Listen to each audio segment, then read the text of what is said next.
আমি এই মুসুর ডালে বড়া বানাবো। তার মধ্যে এই 3টে লঙ্কা দিলাম, 4 কোয়া রসুন দিলাম, একটু জিরের গুঁড়ো দিলাম, একটু কালি জিরে দিলাম। এই যে মুসুর ডাল। এরপরে কি করছি আপনারা দেখুন। এইবার বাটা ডালটার মধ্যে কালো জিরে, জিরের গুঁড়ো আর নুন দিয়ে এখন ওইটাকে মেখে নেব। দেখুন আজকে আবার একটা নতুন রেসিপি নিয়ে আপনাদের সামনে চলে এসেছি। লাউ দিয়ে এই বড়ার তরকারি। এই যে বড়া বানাচ্ছি, আপনাকে আমি ডাল বাটাটা দেখিয়েছি, এবার সেইগুলো আমি বড়া বানাচ্ছি। এটা আপনাকে আমি বানিয়ে দেখাচ্ছি। দেখুন বন্ধুরা, এই লাউয়ের জন্য আমি জিরে আর লঙ্কা ফোড়ন দিয়ে দিচ্ছি। এবার লাউগুলো ছেড়ে দিচ্ছি।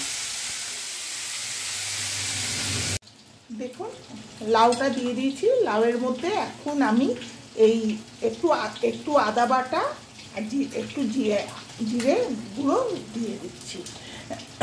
এতে কিচ্ছু লাগে না, খালি জাস্ট একটু আদা একটু জিরে এই লাগবে। দেখবেন এই পদ্ধতিতে আপনি রান্না করবেন, দেখবেন যারা লাউ খেতে ভালোবাসে না তারাও খুব ভালো খাবে। এত ভালো। কটা কাঁচা লঙ্কা দিয়ে দিলাম।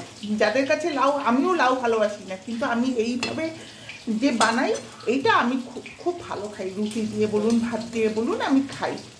আপনারা ঠিক এইভাবে বানাবেন আমার মতো, দেখবেন খুব ভালো খাবেন।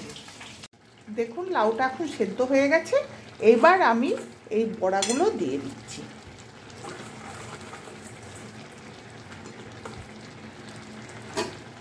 বড়াগুলো দিয়ে দিলাম। দিয়ে যখন মাখা মাখা হয়ে যাবে তখন আমি নামিয়ে নেব।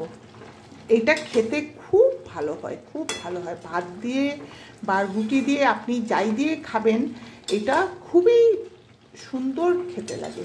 এর মধ্যে একটু আপনারা মিষ্টি দেবেন, একটু মিষ্টি দেবেন, আমিও দিয়েছি। আর কিচ্ছু লাগবে না, জাস্ট ওই আমি প্রথমেই বলে দিয়েছি একটু আদা বাটা, জিরে বাটা বা গুঁড়ো চাই দেবেন। আর নামানোর আগে একটু ধনে পাতা দিয়ে নামিয়ে নেবেন। খুব খেতে ভালো হয়, দেখবেন। আমি দেখাচ্ছি তারপরে। দেখুন আমি লাউ নামিয়ে দিয়েছি। আপনারাও বাড়িতে এই বড়া দিয়ে লাউ বানিয়ে দেখবেন, খুব ভালো খেতে হয়। বানিয়ে আমাকে কমেন্ট করে জানাবেন কেমন খেলেন আপনারা। আর একটা আমাকে সাবস্ক্রাইব করবেন। ধন্যবাদ, রাখি তাহলে।